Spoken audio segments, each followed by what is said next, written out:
দর্শক বাজার দরের খবর জানাবো। রাজধানীর মহাখালী কাঁচা বাজার থেকে যুক্ত হচ্ছেন মরিয়ম আজিজ মরিন।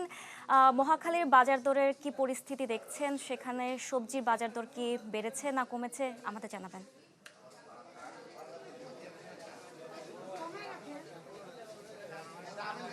বর্ষার শুরুতেই কিছু স্বস্তির খবর দিয়ে শুরু করতে চাই। গত সপ্তাহের তুলনায় সবজির দাম কিন্তু অনেকটা কমেছে।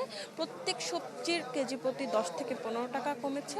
ডিজাইন, এলিগেন্স, বিউটি, সেরা পণ্য সবার জন্য জেভিকো। এবং আমরা ক্রেতাদের সাথে কথা বলছিলাম, তারাও আসলে একই কথা বলছিলেন যে আসলে এখন সবজির দাম অনেকটাই নাগালের মধ্যে আছে। আমরা বিক্রেতাদের সাথে কথা বলছিলাম যে সব কিছু আসলে সরবরাহ ঠিক আছে কিনা।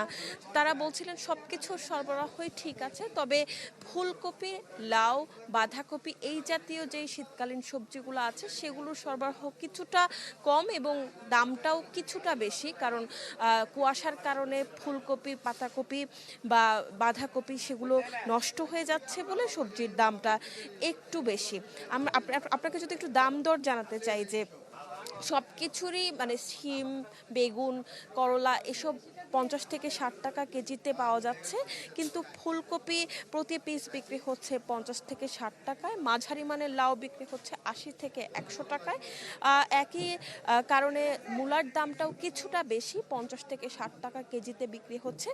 এদিকে একটু স্বস্তি আছে পেঁয়াজের দামে, যেখানে আসলে পেঁয়াজ আমরা গত মাসেও আসলে কিনেছি 80 থেকে 100 টাকা কেজিতে, সেখানে পেঁয়াজ এখন বিক্রি হচ্ছে সর্বনিম্ন 50, এবং যেগুলো একটু বাছাই করা পেঁয়াজ আছে তারা সেগুলো বিক্রি হচ্ছে 60 থেকে 65 টাকা কেজিতে।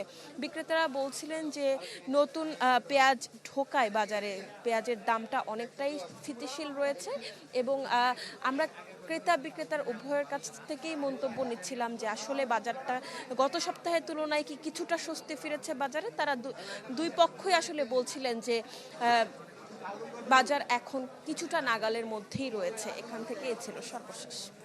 মরিন, আপনাকে ধন্যবাদ।